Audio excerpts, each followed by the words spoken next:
Hey guys, my name is Josh Porthouse, your local blue collar realtor. Today we're making a video about garage doors. Why? 3 key reasons. 1, understanding how your garage door works and operates is going to enable you as a homeowner, first time or otherwise, to be able to take care of your own property and save money instead of always calling somebody to take care of it. 2, because you want to understand how your garage door works and operates so that you can maintain it and protect your investment.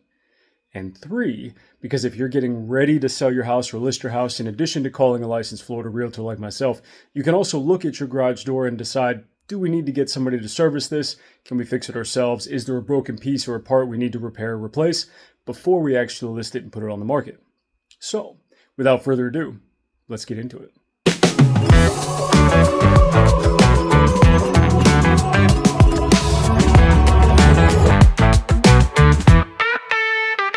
All right. Now, first we need to understand the pieces and the parts so you know what you're looking at. More importantly, so you know if you need to repair something, what are you looking for? A few key considerations. This particular garage door has an electronic and manual mode that you can open the door, like most of them do.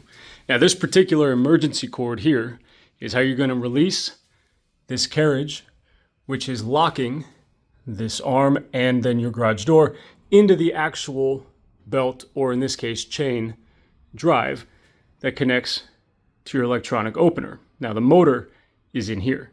So when you push the button, it sends a signal through these wires into a relay in your garage door opener that starts to pull this gear and this chain up, which is attached to this cradle, and it cycles through. So, first thing to understand, cradle, chain drive, and then obviously your opener. Now we've got this emergency pull cord here, the red, and this, or anytime you see a garage door with a giant spring like this in the middle, this is called a torsion spring.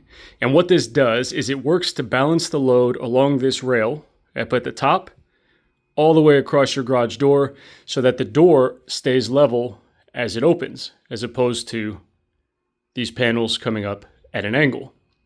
Now this torsion spring works in conjunction with a cable that you can see right here that attaches one end to that drum right there and wraps around the drum and goes all the way down and anchors at the bottom corner of the garage door. And this is what adds tension to the base of the garage door to keep the door level as it opens. And then the spring helps to keep and maintain that balance as the door goes up.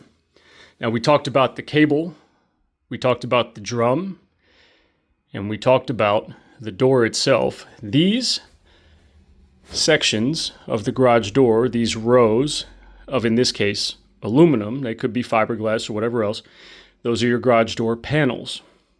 Now, these ones, in this particular house, have styrofoam along the backside to help insulate and then dampen any noise from the outside.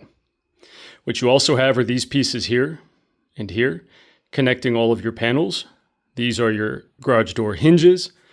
And then obviously down here at the bottom, you also have your sensors for proximity if there's anything underneath to stop the garage door from opening or closing or reversing back up.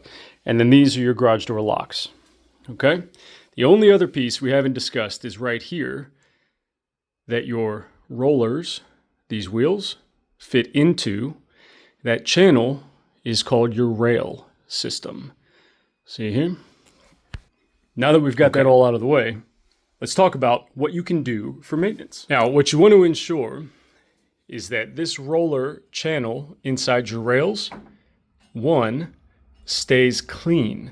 Any dust, dirt, debris, you can use PB Blaster, brake parts cleaner, anything that is not a lubricant to clean this out. You can even just use a compressed air can to blow out your rail all the way back along this channel and down to the ground. That's fine.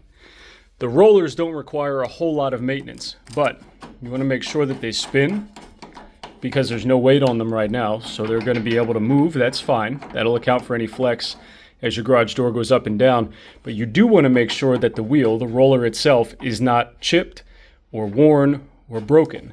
Now in this case, these are metal rollers. They can be plastic as well. They can be a few other materials. You can find them at Lowe's, your local hardware store as well. But you want to make sure if they're worn down, you replace them. And they're not in with a cotter pin or any sort of retainer. You pull this out, it pops right out, and then you put the new one back in. Your hinges, however, you want to make sure these stay lubricated and these retaining bolts stay tight. So you can tighten these with a wrench or a socket, and you can spray not the roller, but the hinge itself here and here. There's 2 points on every hinge with any WD-40 or any sort of silicone lubricant. PB Blaster also makes that as well. That's an option. Now, you don't need to put anything here where the panels meet. That's okay. But anywhere else where metal meets metal, this cotter pin, for example, here where the arm connects, even up at the top where this arm is attached to the carriage, you can spray that with silicone as well. The spring itself, you can spray that down. Not so it drips, just an even spray coat. Any silicone-based lubricant there is fine as well. Now where the cable actually wraps, you can see the ridges here on the drum itself. That you don't need to spray because you want the cable to stay tight within each one of those channels. And again, back here along the rail, no lubrication. Roller, no lubrication, just cleaner, cleaner, cleaner.